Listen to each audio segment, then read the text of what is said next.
శ్రీకాళహస్తి దర్శనం చెయ్యాలి అంటే అంత తేలిక విషయం కాదు. అటువంటి అనుగ్రహం కలగాలి అంటే ఏ కారణం చేత అంటే నరమృగ స్వరూపం అని ఉంటుంది విఘ్నేశ్వరుడి దేవాలయం ఎదురుగుండా.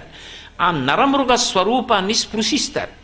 ఆ నరమృగ స్వరూపాన్ని స్పృశిస్తే తప్ప శ్రీకాళహస్తి క్షేత్రం లోపల దర్శనం అంత తేలిక కాదు అని చెప్తారు. ఎక్కడైనా సరే శివలింగం పక్కన అమ్మవారు ఉంటుంది. ఒక్క శ్రీకాళహస్తిలో మాత్రం శివుడు పశ్చిమాన్ని చూస్తాడు, అమ్మవారు తూర్పును చూస్తుంది. ఇద్దరు ఇలా నిలబడతారు. ఆయన ఇటు చూస్తాడు, ఆవిడ అటు చూస్తుంది. ఆవిడ జ్ఞాన ప్రసూనాంబ, పువ్వు సూర్యకిరణానికి విచ్చుకోవాలి. ఆవిడ నడుముకి పెట్టినటువంటి వడ్డాణం సర్పవడ్డాణం. ఆ సర్ప వడ్డాణం చూస్తే చాలు రాహుకేతు గ్రహాలు ఉపశాంతిస్తాయంటారు.